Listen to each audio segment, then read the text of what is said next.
ज़्यादातर हिंदू लोग मंदिर प्रसाद खाने जाते हैं, रथ यात्रा का प्रसाद खाने जाएंगे, शिवरात्रि का प्रसाद खाने जाएंगे, सत्यनारायण कथा सुनने नहीं, उसका प्रसाद में महत्व है। ऐसा पंडित लोग क्यों बोलते हैं? क्योंकि सब आते ही आखिरी में है, तो पंडित लोग ऐसा सेट कर दिए, कथा सुनने से ज़्यादा तो सत्यनारायण महाराज की प्रथा प्रसाद में पुण्य मिलता है। तो फिर सबने सेट कर लिया कि भाई इसी में मिलता है तभी जाएंगे। ये है हमारे सनातन हिंदू, कीड़े मकोड़े टाइप जीते हैं। फिर देव हैं ऐसा बोलते हैं, मानते नहीं।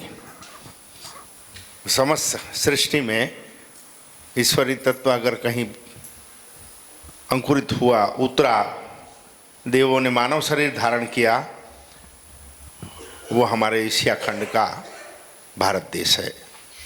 पूरी पृथ्वी में आप कहीं भी देख लो, ना ऐसे भगत हुए, ना ऐसे संत हुए, ना ऐसे देवों ने अवतरण लिया, फिर भी हम सोए पड़े हैं। प्रयास कर रहे हैं, करते रहेंगे, ये जीवन संकल्प है हमारा, प्रयास तो करेंगे। कुछ नहीं सुधर रहे हैं और जिंदगियां बर्बाद हो रही है, उसका गम हमको नहीं होता। कुछ पौधे अंकुरित हो जा रहे हैं, उसमें फल फूल आ रहे हैं, इसका संतोष रहता है। सुधरना जिसको है वही सुधर सकता है। हमारा देश, हम आर्य, हम हिंदू, हम सनातनी, हम पुरानी सभ्यता और समस्त पृथ्वी में एक ही हमारा ही धर्म है सनातन। बाकी सब शाखाएं हैं, संप्रदाय कहो, पंथ कहो, धर्म कोई नहीं। धर्म सिर्फ एक सनातन है और आने वाले समय में हमारा डंका बजने वाला है। और ऐसे अंडू गंडू चंडू पंडू के भरोसे बजेगा? बताओ। हम घंटा बजाते हैं, हम धूप दीप करते हैं, लेकिन मानते नहीं कि देव है। जाग रहे हो? इसीलिए सृष्टि ने ये सिस्टम खड़ी की है जो अब एक्टिवेट हो गई है कि जो किसी के चरण शरण नहीं है, जिसमें श्रद्धा तत्व नहीं है, जो किसी झंडे के नीचे नहीं है, वो सभी जीव अपने जाने की तैयारी कर लो। बहाना चाहे कुछ भी हो। ये वर्षों से बोलते आ रहे माड़ी, हमने समझाया, प्यार से पुचकारा, उदाहरण दिए, सबूत दिए, माड़ी ने आने वाले भविष्य की घटनाओं का चित्रण कर दिया। उस भविष्य की घटनाओं का चित्रण करने के लिए मेरे को व्हाइट कोड हो गया था। ये हमारे वेदों में मना ही है, भविष्य का चित्रण किसी को नहीं करो, मोगम भाषा में करो। मोगम भाषा समझते हो? पहेली के रूप में। कभी भी भविष्य की किसी भी घटना को स्पष्ट नहीं बोला जाता, उसको कहानी के पहेली के रूप में दिया जाता है। जो उसको डिकोड कर ले तो कर ले, लेकिन यहाँ बोलना पड़ा क्योंकि ऐसे डब्बे दिमाग है हमारे हिंदुओं में कि आने वाले समय में मर जाओगे कीड़े मकोड़े टाइप, टप टप टप। और वो जो स्पष्टता दी गई कि भाई ऐसा ऐसा समय आएगा, इन चीज़ों से बचो, उसके बाद मेरे उस दुस्साहस का, उस गलती का परिणाम मुझको 3 साल तक भोगना पड़ा। उसके बाद मैं व्हाइट कोड से बाहर आया। हमारे को जो रोग होते हैं, जो पीड़ाएं होती है, जो नुकसान होते हैं, वो हमारे कर्म के कारण होते हैं, हमारे दुष्कर्मों के कारण होते हैं, हमारी गलतियों के कारण होते हैं, हमारे पापों के कारण वो सब भोगना पड़ता है। और इससे कोई नहीं बचता। सीता जी की खोज में जा रहे थे और सुग्रीव को बाली दबा दिया था। और सुग्रीव अगर सीता जी की खोज नहीं हो सकती थी तो राम जी ने मदद की थी। मालूम है सबको, कहानी किससे सुनते हो, सीरियल तक देखते हो बात। वो बोले ठीक है, आप दोनों मल्ल युद्ध करो, मैं उसको निपटा दूंगा। आप दोनों भाई एक से दिख रहे थे, एक से बलवती थे, तो बाली तो ठोक दिया सुग्रीव को। लहूलुहान आया, सुने हो ना? तो बोले प्रभु आप बोले थे। अरे बोले मेरे को समझ में ही नहीं आ रहा था आप दोनों कौन हो, कैसे हो। एक काम कर, कल फिर लड़का गले में माला पहनना, मैं पहचान लूंगा कि वो बाली है, उसको मारना है। अब उनको वरदान था प्रभु के द्वारा, राजा बलि को। कि जो युद्ध करेगा उसका आधा बल तो उसके पास आ जाएगा, तो वो उससे कोई जीत ही नहीं सकता था। क्यों? आधा बल तो सामने आया, ललकारा, आधा बल तो चले गया उनके पास, क्या कौन जीतेगा? रावण जैसे दशानन को 6 महीने तक काख में दबा कर रखा था, और उसको राम जी जा नहीं सकते थे सामने। क्यों? प्रभु थे तो थे। क्या हुआ? मृत्यु लोक में आए थे मानव शरीर में, उन्होंने छुप के वृक्ष की आड़ में रह के तीर मारा था बाली को, मालूम है ना? सुग्रीव आहत हो गए या बाली, और जब प्राण निकलने वाले थे तो उन्होंने प्रभु को बोला, मेरा कसूर क्या था कि प्रभु आपने छुप के मारा मुझको बोलना था एक बार, मैं तो ऐसे ही दे देता सब, लेकिन जो हो गया तो हो गया। बोले अब राम जी ने छुप के आघात तो किया ना, जाग रहे हो ना? फिर युग बदला, द्वापर आया, श्री कृष्ण के रूप में वही श्रीहरि आए, ठीक है? उनका अंत कैसे हुआ? जोर से बोलो। पारधी के तीर से, एक शिकारी के तीर से वो आहत हुए और प्राण छोड़ना पड़ा। वो शिकारी कौन था? राजा बाली। जब कर्मों से वो नहीं छूट सकते तो हम कौन सी चिंदी के टुकड़े हैं यार, हैं? मृत्यु लोग मतलब कर्म प्रधानता। हमारे कर्म कैसे हैं, हमारा व्यवहार कैसा है। आपका भाग्य कुछ भी हो, जयमणि, आपका भाग्य कुछ भी हो, आप किसी भी देव शक्ति के चरण शरण में हो, लेकिन आप अकर्म कर रहे हो, आप पाप कर रहे हो, किसी को दुखी कर रहे हो, किसी का हक मार रहे हो, किसी की इज्जत उछाल रहे हो, तो आपके भाग्य को आपके कर्म काट डालेंगे। नहीं समझ में आ रहा है? जहां आपको 10 लाख का मुनाफा होने वाला था, वहां 1 लाख का होगा। आपकी न्यायालय के कारण, आपके अकर्म के कारण, कर्म बंधन का पृथ्वी लोक में चलता है। आप कितने भी धर्म कर्म करो, लेकिन आपके कर्म कैसे हैं? आप दान दक्षिणा करो, होम हवन करो, आपके कर्म कैसे हैं? लेकिन आपका पिता का धर्म ईमानदारी से कर रहे हो, माता के धर्म का निर्वहन कर रहे हो, आप पुत्र धर्म का निर्वहन कर रहे हो सही तरीके से, आप पत्नी धर्म का ईमानदारी से निर्वहन कर रहे हो, पति धर्म का, आप मामा का, मौसा का, चाचा का, ताऊ का, फूफा का, नाना का, दादा का, इसका सबका निर्वहन क्या ईमानदारी से कर रहे हो? उसके बाद आपकी भक्ति जगती है। आप उल्टे लटक जाओ साहब, कुछ नहीं होने वाला। हमने ये जिया है, तब मालूम पड़ा कि बेटा ये तो करना ही पड़ेगा। गृहस्थ जीवन में हम हैं तो हमारी तपस्या ही हमारे इन संबंधों को सुख रूप से निर्वहन करना है। इससे भागने से हम सुखी नहीं हो सकते। हम सोचे कि शादी होने के बाद गई तो सासू हो गई, सासू हुई तो वो हमारी दूसरी माँ कहलाती।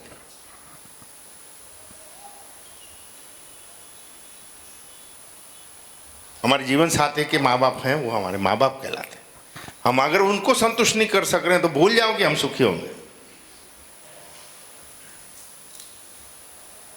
हमारे सनातन धर्म की हम कभी पढ़ने ही नहीं पलटते, कुछ आचार संहिता ही नहीं जानते मनुष्य जीवन में जीना कैसे। हमारा देश कैसा, अभी सब कुछ न कुछ नौकरी कर रहे हैं, और हमारा देश कैसा देश, हमारे नौकरी नहीं थी यार, ठीक है? हमारे यहाँ नौकरियां थी क्या? 70 साल 80 साल पहले कोई नौकरी करता था? कोई रसोईया था, कोई बुनकर था, कोई सोनी था, कोई लोहार था, कोई बढ़ई था, कोई रंगदार था, कपड़े रंगता था, कोई गौ पालन करते थे, कोई कृषि ज़्यादा लोग करते थे, कोई तेल निकालते थे, लेकिन नौकरी नहीं करते थे। आज हमारे पास कोई हुनर नहीं है, लेकिन हमारा नौकर है, हमारा दिमाग नौकर का हो गया है। हमारे पास हुनर ही नहीं है, हमारे पास मैनेजमेंट नहीं कर सकते हैं।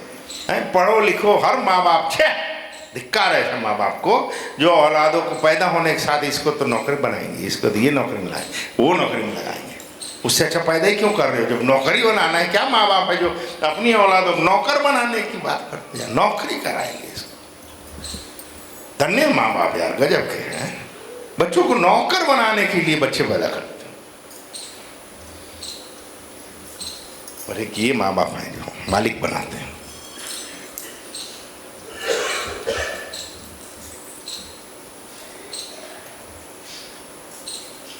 हमको नौकरी करनी है यार, हमको हुनर पैदा नहीं करना है।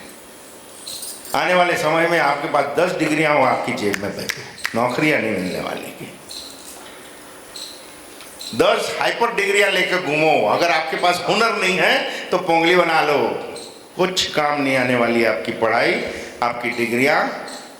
काम आएगा आपका हुनर। आप में क्या स्किल है? आप अनपढ़ हो लेकिन आप में लायकियत है, आप में हुनर है, आप मांगोगे उतना ढेर कर देगा सामने वाला। ये समय आ रहा है। मैंने बीच में ऑफर दी थी कि इतने काम है माड़ी जी जिसकी हद नहीं, और इतने प्रोजेक्ट अभी दिमाग में और हाथ में है लेकिन हम कर नहीं सक रहे। क्यों? क्योंकि यहाँ सब नौकरी बैठे हैं, 5-15 हज़ार की नौकरी के लिए ऐसी तैसी कराते हैं।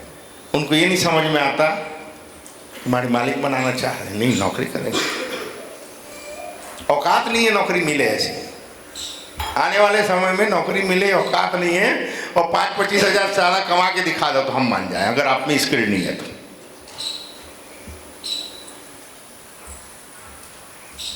थोड़ी कड़वा लगता है नहीं ऐसा ऑफर दिए थे कि नहीं मारे? संक्रांत तक अभी जिसको नौकरी का भूत है वो तो ठीक है भैया, उसको तो हम जगह ही खाली कराएंगे, क्योंकि कर सकोगे नहीं और बाद में हम एंट्री देंगे नहीं। वो संक्रांत होती है और एक बासी संक्रांत होती है, मालूम है कि नहीं? मालूम है नहीं मालूम? इन लोगों को क्या मालूम नहीं? बासी संक्रांत होती है कि नहीं? गुजराती होती है कि नहीं? 15 तारीख को उसका सूर्यास्त तक का टाइम है। जिसको भी इसमें इन्वॉल्व होना है माड़ी की सिस्टम में, वो ईमानदारी से इन्वॉल्व होना कि बात कर लेना। तो कुछ प्रोजेक्ट हाथ में है तो उसको फील्ड में लाएं, और नहीं तो फिर हमको तो ठीक है भैया सब, हमको कोई दिक्कत। हुनर पैदा करो यार, और हुनर कोई रातों रात पैदा नहीं होता बेटा। और कोई जीव ऐसा नहीं है जमाड़े, ऐसा कोई जीव नहीं है जिसमें कोई खूबी नहीं है। लेकिन आपकी समाज ने, आपके रिश्तेदारों ने, आपके माँ बाप ने दिमाग में डाल दिया है नौकरी करो नौकरी करो, तो हम खुद की औकात भूल गए, खुद के हुनर को भूल गए, खुद की कैपेसिटी भूल गए। और यहाँ 3 साल एडिया रगड़ोगे ईमानदारी से, तब समझ में आता है कि आपसे क्या काम लेना है। कोई ये आके बोल दे कि भाई हम इन्वॉल्व होंगे, उसके बाद 1000 दिन तो लटका देंगे, ये भी समझा दे रहे, तो ये आगे बढ़ना नहीं मत बढ़ना, क्योंकि अब हमारे पास समझ नहीं है। हमने प्रेम से समझाया है, प्रमाण दे के समझाया है, तो दिल भर आता था कि है क्या होगा इन लोगों का, रुआसी फूट जाती थी ऐसे समझाए। लेकिन हराम बराबर जो समझ में आए इन दोनों, जगह खाली, पृथ्वी खाली करने का समय चालू हो गया। हुनर पैदा करो बेटा। और बढ़िया बात, बहुत बढ़िया बात याद करा दी मैंने, या तो शेर बन के जियो या शेर के साथ रहो। हर कोई शेर नहीं बन सकता, ये शेर के साथ तो रह सकता है, तर जाएंगे। हर कोई भगत नहीं बन सकता, क्योंकि उसमें पूर्ण और अटूट समर्पण होना चाहिए, तब भगत के साथ तो रह सकते। तो ऐसी हालत है कि न हम सुधरेंगे, नहीं सुधरने देंगे किसी को, न हम शांति से रहेंगे, न आपको रहने देंगे। एक जानकारी देनी थी, अब तो 3 दिन का उत्सव है, पर क्या नहीं, आज रविवार, कल पूर्णिमा, फिर संक्रांति, और उसके बाद सबकी चटनी चालू कुदरत के द्वारा है। ये सिस्टम अभी जो मार पड़ने वाली है पृथ्वी पे, अभी जो मार, अभी जो रोग, अभी जो गृह युद्ध, अभी जो मौतें होगी, अभी जो डिप्रेशन आएगा, अभी जो सोसाइटी होगी, अभी जो हत्याएं होगी, ये सब प्लांट ऊपर से हो रहा है। माध्यम बनाया जाएगा किसको? जो दिमाग से कच्चे हैं, जिसमें आसुरी शक्ति का प्रभाव ज़्यादा है, जो नीति नियम में नहीं रहते, जो काम वासनाओं में रहते हैं, जो दिखावे में रहते हैं, जो दोगलाई में रहते हैं, ये सबको हत्था बनाया जाएगा। कौन बनाएगा? दूसरी आकाश गंगाओं से, दूसरे ब्रह्मांड से आसुरी शक्तियां पहुंच चुकी। अभी एक भी देश में शांति है क्या? अगर आप देश दुनिया का समाज, कोई देश में, पृथ्वी के किसी देश में अभी शांति नहीं। भारत में सबसे ज्यादा शांति है, तो बाकी जगह क्या स्थिति है ये सोचो। क्यों? हमारा मुखिया ऐसा बैठा है। बहुत समय के पहले जितने सेवक आए थे सबके घर में शस्त्र दिए कि देव स्थान में रखो। हमारे समस्त देवी देवताओं के हाथ में शक्तियां हैं, शस्त्र हैं, हमारे घरों में नहीं है। और दूसरे संप्रदाय के जो लोग हैं वो सब क्या हथियार है, भर भर के हथियार है। और पूरी दुनिया में आतंक वही कर रहे हैं, बदमाशियां वही कर रहे हैं, मौतें वही कर रहे हैं, बलात्कार वही कर रहे हैं, और हम बैठे तमाशा देख रहे हैं। अब हमारी बारी है। अब बगैर संगठन के हम जीत नहीं सकते, क्योंकि दुष्टों का संगठन होता है। और हमारे वेद शास्त्र और हमारे पुराण ये बोलते हैं, हमारे देव ये बोलते हैं कि संयमित रहो, मानवता के साथ रहो, लेकिन धर्म की और परिवार पे अगर कोई बात आ रही है तो फिर खड़े हो जाओ। कोई समझौता नहीं, कोई जात पात नहीं। हमारे धर्म पे, हमारे परिवार पे, हमारे देश पे अगर कोई बात आ रही है तो मरने मारने के लिए बिल्कुल तैयार हो जाना चाहिए। क्या नामर्दो टाइप का जीना है यार, मरना तो है ही। चाहे दुष्टों के हाथ मारो, नामर्द बन के बनो, इज्जत लुटा के और ऐसी तैसी करा के मरो, या तो फिर धर्म की रक्षा करते हुए, जीवों की रक्षा करते हुए, खुद के परिवार की रक्षा करते हुए मरो। मरना तो है, इसमें कोई समझौता नहीं है, कोई ऑप्शन ही नहीं है। और माड़ी कितने साल से बोल रहे पैसा बनाना है, मिलकत बनाना है, ये अरे माड़ी बोलते तो बेटा जिंदा बच जाओ, 2030 तक जिंदा बच जाओ, फिर तो जगह खाली खाली है, पूरा अपने ही राज है। जो बच गए उसका बच तो जाओ। 3 घंटियां भी बच गई। एक भाई साहब आके चले गए कोविड-19, दूसरे लॉन्च हो गए हैं। इसमें भी माड़ी ने बोला था कि बच्चे और बुजुर्ग मरेंगे, इसमें साइंटिस्ट सब बता रहे हैं। अब इसके काका मामा चाचा मौसा फूफा फूफी सब आएंगे। ये कोई रोग नहीं है, यही वो आसुरी शक्तियां हैं, इसका कोई इलाज नहीं है। और इसको सिवाय आध्यात्म के हम बच नहीं सकते। इसलिए आपको जिसमें श्रद्धा हो वहां ईमानदारी से जुड़ो। बोलना थोड़ा अजीब लगता जरूर है हमको, लेकिन भीड़ बहुत होती है कथाओं में, भागवतों में, शिव पुराण में, राम कथा में, लेकिन समझाया क्या जा रहा है थोड़ा अपनी दिमाग खोल के भी सुना करो। एक लोटा जल चलाने से हमारी सब समस्याएं निदान नहीं होता भाई। शहद में बेलपत्ता डुबा महादेव जी को सोमवार को चढ़ाने से हम पास नहीं हो जाते, पढ़ेंगे तब होंगे। सब लोगों का निवारण भाई, रुद्राक्ष की माला पानी में डालो, एक रुद्राक्ष वो पानी पी लो, सब रोग मिट जाए। कैसे मिटेगा? मिट सकता है लेकिन नहीं, दिमाग बंद है हमारे। जगाओ, खुद को जगाओ, सोचो, सुनो, सोचो, चिंतन करो, अंधविश्वास से बाहर आओ, तो जागो। आपको आप ही बचा सकते हो, दूसरा कोई नहीं बचा सकता। आप देश दुनिया की छोड़ दो भैया, अपने परिवार को बचा लो। इससे ज्यादा गाइडलाइन देव क्या देगा? हमें आपसी में झगड़ा करने की, लड़ने की, मारने कूटने की, और ये सब हुनर है। लेकिन कोई आ जाए तो हमारे जैसा बड़ा कोई हिजड़ा नहीं है। फिर घर में प्रेम से रहो, दूसरे के सामने बाहें चढ़ाओ भाई। जो हमारे धर्म के ऊपर हानि करता हो, हमारी संस्कृति पे, हमारे देश पे, हमारे परिवार पे, उसके सामने चढ़ो। आप घर वालों के साथ क्या झगड़ा करते?